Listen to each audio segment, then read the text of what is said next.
One statement from Fox Sports seems to confirm that.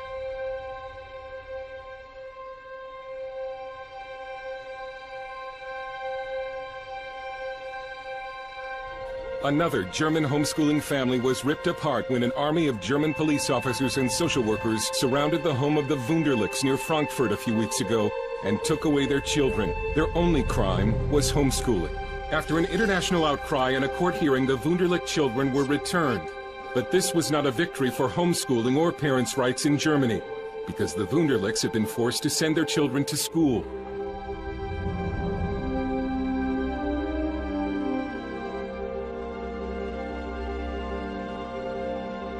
You want some more evidence of wonkiness that is going on in the world? All right, let me take you to Colorado. Let me introduce you to a congressman who is trying to introduce a civil union bill. Listen very, very carefully to his attitude about you, Christian. And we've written Senate Bill 11 to make sure that this separation between religious belief and what's happening here in our state code, in our statutes, our civil laws, are kept separate.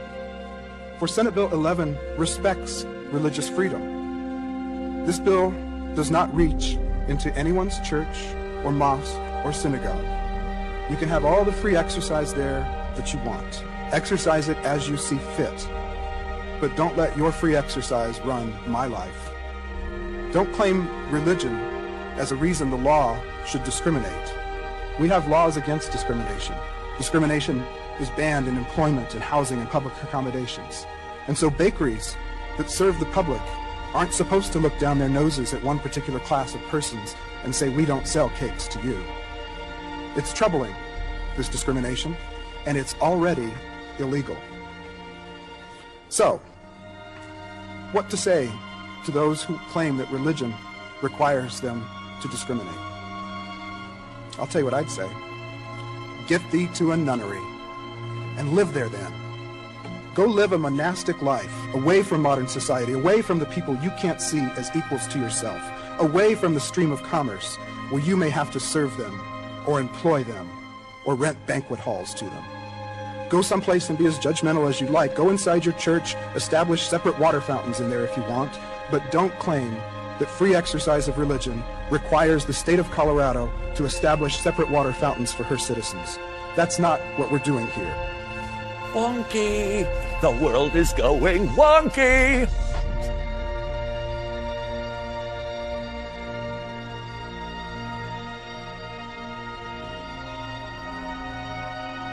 Also, Homeland Security says people who oppose abortion or worry about the threat of illegal aliens could pose a radical threat to America. They're the ones we need to be watching at Homeland Security.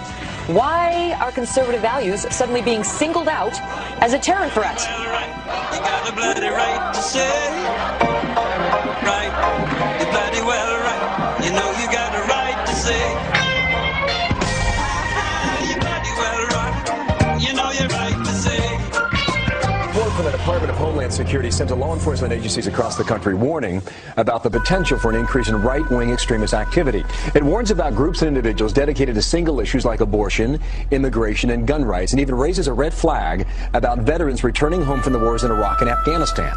Some people, understandably, when they caught word of this yesterday, have issues today. J. Alan Sekulow, Chief Counsel of the American Center for Law and Justice. How you doing, sir? Good morning to you. What do you make of this? Good to see you again. Well, listen, this is outrageous. I've got the report in my hand. I've read it. I couldn't believe it when it came out. Bill, I had our office verify that it was actually correct. When I read it, there's one thing that's glaringly missing here. No discussion about the real terrorists, the Al-Qaeda cell groups and others that are located inside the United States. It's all about domestic. The most dangerous. It literally changes the entire focus for the Department of Homeland Security has been doing. Correct. And it says domestic terrorists, the most dangerous, or single-issue domestic terrorists. And as you said, that includes pro-lifers, that includes people concerned about the issue of immigration, and returning what they call radicalized veterans from the Iraq and Gulf War. Interestingly, the whole article, the whole assessment, as they called it, is entitled Right-Wing Extremism, Radicalization, and Recruitment. I want to tell the Department of Homeland Security, do us all a favor, catch the real terrorists. Don't worry about the grandmother on the street corner holding up a pro-life sign, or some guy that legally goes in and buys a gun for hunting. And returning veterans should be handled by Veterans Affairs and make sure they're incorporated back into the society. We owe that to our veterans. But to call them terrorists is just outrageous. I think The U.S. Army is directing troops to remove scripture etched into their military scopes. The passages from John and 2 Corinthians were inscribed on them by the manufacturer Trigicon. Soldiers at Fort Wainwright in Alaska told Fox News they were ordered to submit their scopes so the Bible verses could be scraped off and painted over with black paint. Disturbing. An Army spokesman said Trigicon has agreed to remove scripture from future orders. 4 Christian missionaries were recently arrested for disorderly conduct. What was their behavior that got them arrested? These 4 Christians were peacefully handing out the Gospel of John outside an Arab cultural festival. Now, the festival was not a private or even a Muslim event. It was an Arab festival, free and open to the public. A video shows the Christian group that included a former Muslim outside about a block away from that event. They were standing quietly on the corner handing out Bibles when they were arrested by no less than 8 police officers. Now, under Sharia law, it is forbidden to preach Christianity to a Muslim. But, Madam Speaker, these discriminatory arrests against Christians did not occur in a Muslim country. They occurred in Dearborn, Michigan. Today, we're going out and enforcing a new law that was passed by our local lawmakers. It was inspired by the recent Arizona immigration law. However, it's broadening the scope and targeting a different group of illegal aliens. We're going to go set up an immigration checkpoint at a spot where we have reports that they're known to congregate. We're going to go try and round up and deport as many of these folks as we can. Come on through, sir. Keep walking through. You're good, sir. You can keep on coming through. You're good. Do you have your documentation showing that you can be here on Native American land? 2 Ithaca, New York residents have been released on bond after refusing to answer questions about their immigration status as they attempted to board a domestic flight in Texas. Omar Figueredo and Nancy Morales were stopped twice by Border Patrol agents before they could proceed to a security checkpoint at an airport in Brownsville, Texas. Both times they refused to disclose their citizenship status. The first time, they missed their flight. After returning a second time and refusing to answer again, they were arrested by police and held for roughly 7 hours. If you live in San Diego County, you've probably driven through one of the county's 6 roadside checkpoints, and a Border Patrol agent has likely asked you if you are a U.S. citizen. But do you have to answer that question? One group is refusing to answer, and they're posting their checkpoint confrontations on YouTube. U.S. citizen, sir? Respectfully, sir, I do not have to answer that question. Sir, are you a U.S. citizen? I don't have to answer that question, sir. What's that? I don't have to answer that question. I'm sorry. I'm a private citizen. I'd like to freely travel down this road without having to answer questions from federal agents. Unless we're living in a police state, unless this is Mexico or Nazi Germany, it's still America, and I can travel down this road without having to answer questions from federal agents. And all you have to do is say I'm a U.S. citizen and be on your way. But this is a matter of principle to me, sir. Here to talk about the principle and about what the Constitution says about your right to refuse answering those types of questions is David Loy, legal director of the ACLU in San Diego and Imperial Counties. Welcome back, David. Thank you. The constitutional argument that this gentleman and many are saying, what does that involve as far as your right to refuse to answer? I think they're absolutely correct. Whenever questioned by law enforcement, all persons have the right to refuse to answer questions. As far as your right to privacy, your right to revoke, to remain silent. It's a right to remain silent. It's a right to privacy. It's a right to simply refuse to cooperate and refuse to answer questions.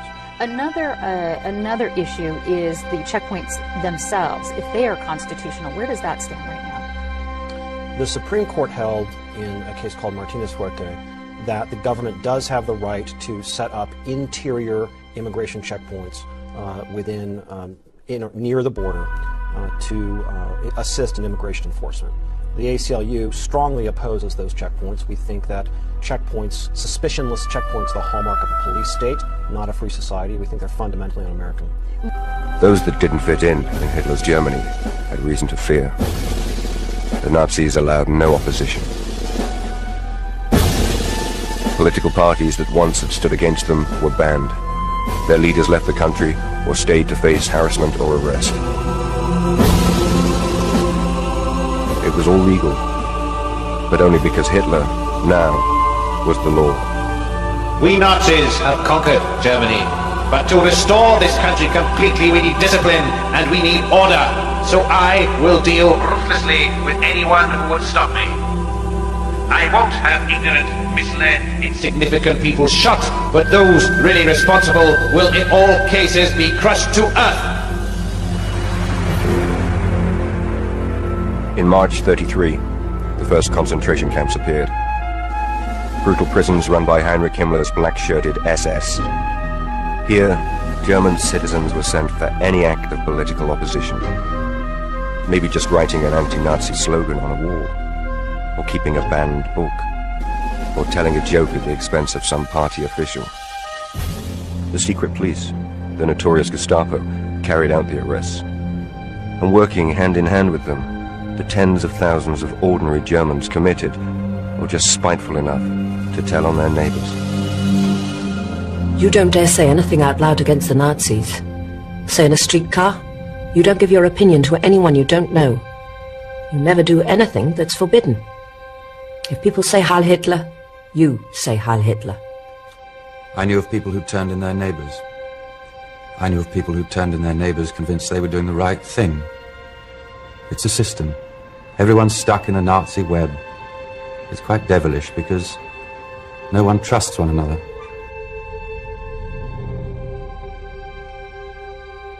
How German Jews were being victimized.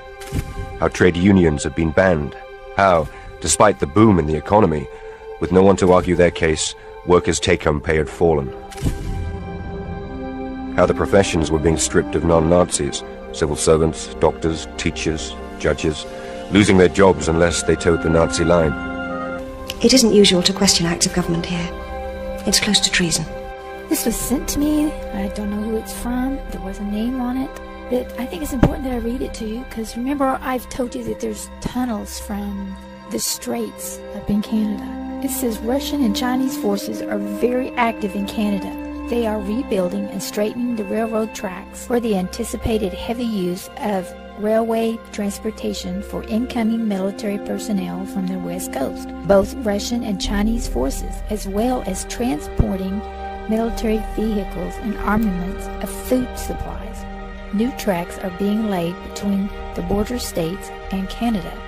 Those people who are arrested are resistors or non-conformants will also be transported in specially prepared boxcars to the death camps that are already reestablished near the border, such as the ones near Cut Bank, Montana. Look up a report named Death Camp of Cut Bank, Montana. The death camp inside Cut Bank has been conveniently located right off a major Amtrak express line with the hopes of transporting these resistors and nonconformants conveniently to death by rail. Reports have been received from sources nationwide, which is indicative that certain rail cars are quietly being revamped from the inside so that they can be used for personal transports to such death camps. It looks like a normal post just sitting here on the ground, but within minutes, this piece of equipment expands to 12 feet in the air. It's been a challenge for the Fort Smith Police Department to patrol large gatherings, but they think this observation tower will solve the problem. With it being that high in the air, like I said, it is very visible. It's extremely visible. And it also gives our officers a bird's-eye view over the rest of the crowd. In Canada, yet another video has surfaced and gone viral. Another video that is appearing to show blatant police brutality, this time in Ottawa. He just hit him! He just hit him!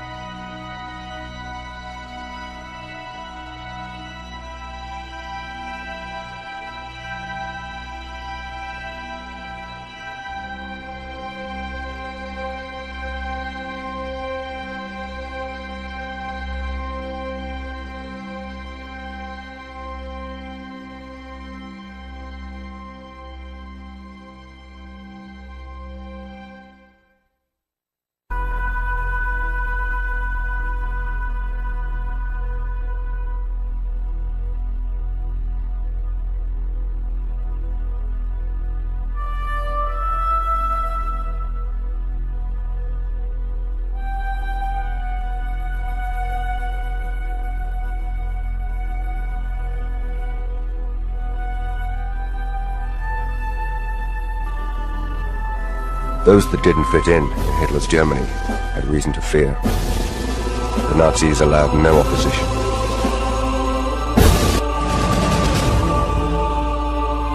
Darren Bryce, in the Liverpool Park last August, sat on the floor surrounded by police officers. He is injured and being tended to. What happens next is now part of an internal police investigation.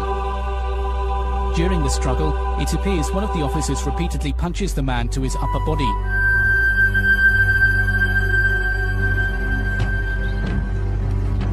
In July 1941, hundreds of Jewish men were marched to a secluded spot in the woods near Vilnius in Lithuania. Blindfolded, walking in single file, they reached a specially prepared pit where they were lined up and shot. This was just the beginning. Throughout the war, 100,000 people would be killed at Panari. Dozens and dozens of people who tried to escape and were killed by dum-dum bullets. Were hit in their heads. Mothers holding children and young couples embracing each other. And the most shocking thing about it is that many of these Jews were shot not by Germans, but by their fellow Lithuanian countrymen. I had planned another closing message, but I feel compelled to say what I'm about to say.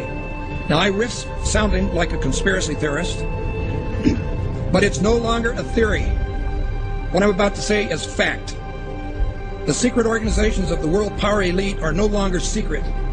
They have planned and are now leading us into a one-world communist government. Executive order signed by President Obama has sparked controversy on both sides of the political aisle. The National Defense Resources Preparedness Executive Order was signed quietly Friday night. It gives the president the power to control U.S. resources. The Rules Committee is going to meet in the House. They are going to come up with a rule that makes it okay for them to do a same-day bill. So they'll pass this rule. It's, believe it or not, called martial law. This would give the President of the United States the authority to declare basically martial law during times of peace. There are new disturbing developments out of Washington tonight regarding the president's belief that he has the legal authority to assassinate U.S. citizens. Incredibly enough, it appears that our commander-in-chief actually believes that authority exists not only on foreign soil, but right here on American soil as well. But Senators McCain and Levin have added this legislation which would authorize the president to declare the entire United States of America, all 50 states and all territories, to be a battlefield, even though there's no battle, thanks be to God, going on here. War on terror is different. And that would authorize him to use commander-in-chief authority in the United States, to use the military to arrest people in the United States who, in the president's opinion, are enemies of the country. Particularly to hear President Obama claim the power to keep people in prison indefinitely with no charges against them, no conviction, no sentence, just imprisonment. Joining us now is former Secret Service agent Dan Bongino. Dan, thanks a lot for joining us. What do you mean there's no such thing as gun control, only people control? Tell me what that means. Tucker, this is larger ideological ploy by this administration. They're not being authentic with America, whether it's the sequester, healthcare, or the gun control issue. What they do is they manipulate an emotional crisis, a national emotional crisis, to further an ideological agenda which involves the evaporation, the slow disintegration of your civil rights, your liberties, your ability to live and let live. And it's a disturbing pattern that, frankly, is really starting to get under my skin. The US is funneling money into tracking systems that are threatening to make the very concept of privacy a thing of the past.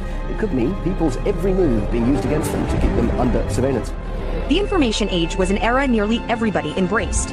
But today's surveillance age, experts say, is a reality almost no one can escape. David, why does the DHS need 450 million hollow point bullets? That kind of ammo that they purchased from ATK, hollow point ammunition, as you had explained, it's designed to, tear through human flesh and then expand. It's designed to kill people. This is not the optimal kind of ammo you would buy for target practice. It's more expensive and it's more precise. Do you think this is a sign that they're preparing for some sort of mass civil unrest? So they have an open bid right now, DHS, for even more ammunition, for 175 million rounds of 223 caliber rifle ammo, almost identical to the ammunition used by NATO peacekeeping forces. So that's very interesting. Are they planning on some kind of widespread economic unrest in the U.S. that would require NATO forces to help us out? $500 million in surplus military weaponry from the Pentagon, which is authorized through the Pentagon's 1033 program. During the late 70s, Congress passed legislation called Posse Comitatus, barring the military from operating on American soil. And in the early 80s, there was an effort to circumvent that in Congress by arming police with military-grade weaponry. And now we're seeing that play out in the streets. People in the inner city in the U.S. have been experiencing this. So civilians in the U.S. are now up against basically military-style policing. The battle against terrorism involves all of us. Everybody in this country is a potential terrorist. The Department of Homeland Security sent to law enforcement agencies across the country warning about the potential for an increase in right-wing extremist activity. It warns about groups and individuals dedicated to single issues like abortion, immigration, and gun rights. Tonight, our focus is on every American's right to freedom of expression and freedom of religion. It's the Christians who are under siege by government officials and anti-religion groups who think Christmas and Christianity have no business in the public arena. The Department of Defense has just issued a new list of extremists that should be watched. And on that, in fact, number one, past the Muslim Brotherhood and past Hamas, Hezbollah, number one, evangelical Christians. We begin tonight with a newly leaked U.S. Army military police training manual for what they are calling civil disturbance operations. The Army manual outlines the plan to kill rioters and demonstrators in America. That's right, they have plans to confiscate our firearms and kill American citizens on U.S. soil. This during a mass civil unrest, I guess, shooting innocent civilians perhaps. And it goes on to describe how prisoners will be processed through internment camps. Wow. So there you have it. Our own military being trained for armed conflict with U.S. citizens.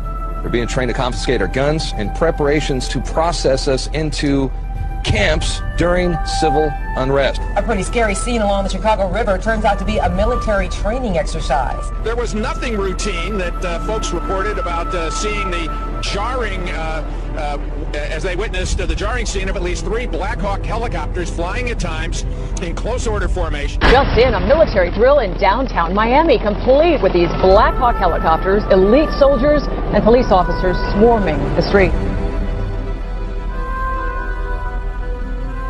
Take a look, swing back over here. This may be involved in this training or not. Again, let me tell you what all of this is that we know of. It's a joint military training exercise involving local police, also military. Sight of Army helicopters and the sound of gunfire created a lot of concern this afternoon in one Houston neighborhood. There were armed men in fatigues, plenty of weapons, and what many thought were real live rounds.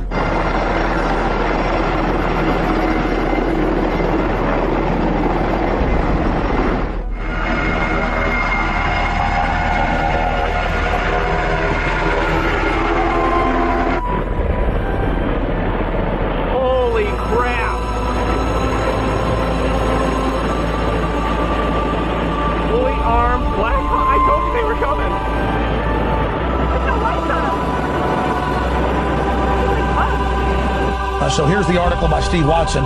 Military helicopters conduct covert exercises over U.S. bank buildings.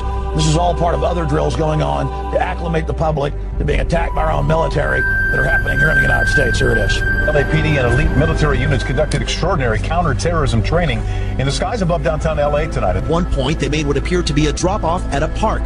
Within seconds of landing, the helicopter was back in the air. It was a strange sight in the skies over Los Angeles. Military Special Forces flying a practice mission last night, and there are more exercises scheduled for today. The entire city of Boston is in lockdown. In the suburb of Watertown, police with guns drawn are searching door to door. I mean, we had martial law up there. FBI and all these agents coming in and closing things down, going into people's houses. First, I was deeply concerned that there might have been a organized plot. I don't know all the facts. I don't think we all know all the facts, but I was deeply concerned that this could have been, another.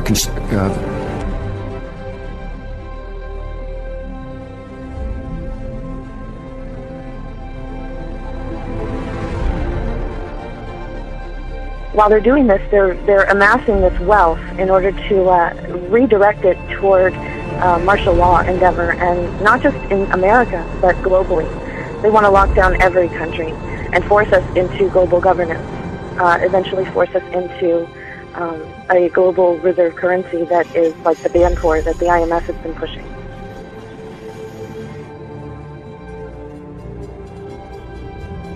And those people who have been yelling, oh, the UN's going to take over global conspiracy theories. They've been crazy, but now they're right. Yeah, well, when Geithner said he would be open to the idea of a global currency last week, those conspiracy people had suggested that for years. You're not wrong. And when massive foreign trade deals are made, they are done in U.S. dollars, which serves as the world's reserve currency. Now the UN is backing a plan to change all of that and create a new global currency. There is a global meltdown coming. It is a global depression. And one world currency and one world financial system is the end game. China said last week they want one global currency. France said yesterday or the day before that they want one world order, a new world order, at the end of this event. U.S. State Department, the Federal Reserve, even the EPA are sending billions of dollars overseas, and many economic and political decisions made in the United States just don't benefit us. They benefit a would-be one world government. Because of the programs like this and just the fiscal conditions that we're in, it feels like there's a greater sense of urgency to get to that one world government. Do you feel like the Obama administration may actually be hitting the gas rather than the brake pedal when it comes to this? To answer your question, absolutely. I think Obama's got his foot on the gas pedal and is going full speed ahead with taking us towards a global government. Oil looks higher, gold looks higher, currencies look weaker, all for the reasons that we talked about before. I mean, you've got huge wage disparities. I don't know how that inevitably resolves itself. It may resolve itself in some type of a global currency crisis. And then if the global currency crisis unfolds, then inevitably you get, I guess, an alignment under a global world government, a new global currency, and a new world order. If the feds do not stop the wild spending and do not reform Medicare and Social Security, the U.S. dollar will collapse. That means that all of our savings, all of our investments, our homes, and everything else will blow up before our eyes. This morning on Today's Health, a computer chip that could be implanted under your skin so that doctors can quickly access your medical record. Explain to me briefly what the VeriChip is and what it is supposed to do. VeriChip is a tiny miniaturized RFID, or radio frequency identification microchip. It's 11 millimeters by 1 millimeter. It's about the size of a grain of rice. Well, we've got one sitting there by a penny to give us a little perspective of the size. Very Correct. tiny. You implant it under the skin how? It gets injected, just like getting a shot of penicillin or any medicine that you would get in a doctor's office. It goes in the upper right arm. Implantable human chips. Supporters hail the technology as a medical marvel. You have one in your arm right now. That's correct. Where is it? It's in the upper right arm. It's a simple injection process. Finding from us this evening, technology on the cutting edge. We were interested today to hear that more than 100 law enforcement officials in Mexico are having microchips implanted in their arms. The chips allow a person to be scanned. The ultimate goal that these people have in mind is the goal to create a one world government run by the banking industry, run by the bankers. The whole agenda is to create a one world government where everybody has an RFID chip implanted in them. All money is to be in those chips, right? There'll be no more cash. If you're like me or you, and you're protesting what they're doing, they can just turn off your chip, and you have nothing. You can't buy food. You can't do anything. It's total control of the people. And that chip's connected to a database that has your purchasing records, what you do, what everything, you sell. everything is in there, you know? And so they want a one world government controlled by them, everybody being chipped, all your money in those chips, and they control the chips, and they control people, and you become a slave, you become a serf for these people. That's their goal. Look, the CIA has done in this country, what they've done to us is unbelievable. Look at the terrorist acts that have occurred. The CIA behind most of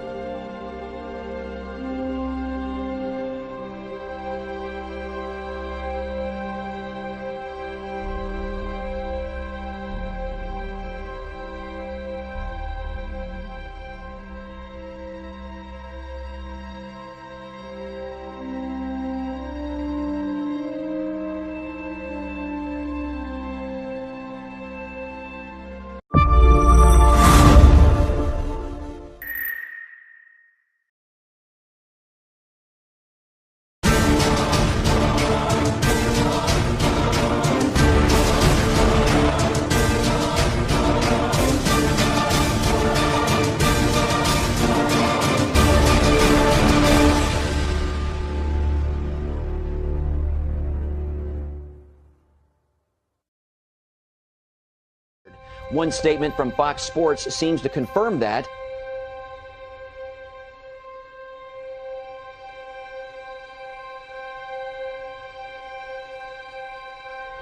Another German homeschooling family was ripped apart when an army of German police officers and social workers surrounded the home of the Wunderlichs near Frankfurt a few weeks ago.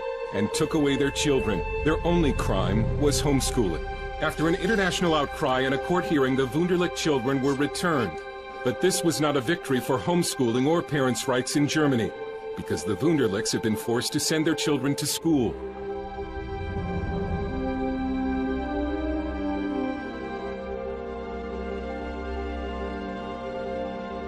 You want some more evidence of wonkiness that is going on in the world? All right, let me take you to Colorado.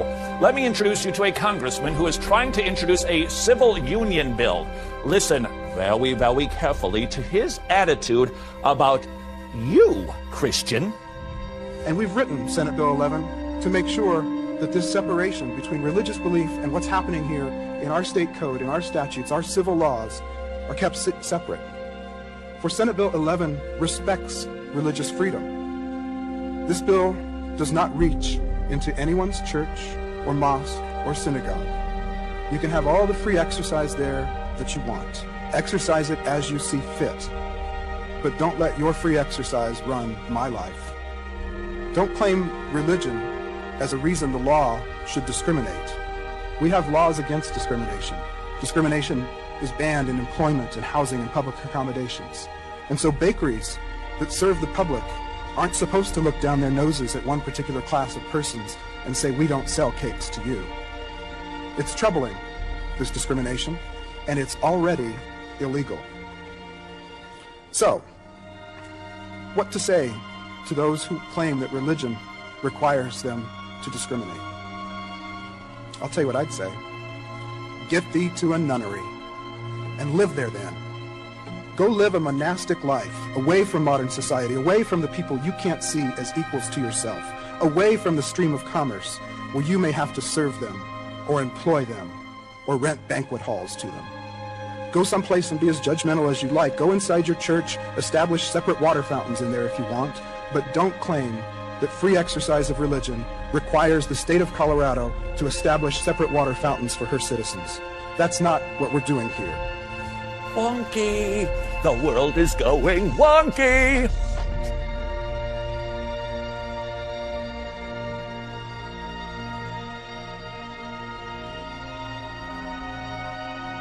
Also, Homeland Security says people who oppose abortion or worry about the threat of illegal aliens could pose a radical threat to America. They're the ones we need to be watching at Homeland Security. Why are conservative values suddenly being singled out as a terror threat? You got a bloody right to say, right, you're bloody well right. You know you got a right to say, you're bloody well right. You know you're right to say. Report from the Department of Homeland Security sent to law enforcement agencies across the country warning about the potential for an increase in right-wing extremist activity. It warns about groups and individuals dedicated to single issues like abortion, immigration, and gun rights, and even raises a red flag about veterans returning home from the wars in Iraq and Afghanistan. Some people, understandably, when they caught word of this yesterday, have issues today. J. Alan Sekulow, Chief Counsel of the American Center for Law and Justice. How you doing, sir? Good morning to you. What do you make of this? Good to see you again. Well, listen, this is outrageous. I've got the report in my hand. I've read it. I couldn't believe it when it came out. Bill, I had our office verify that it was actually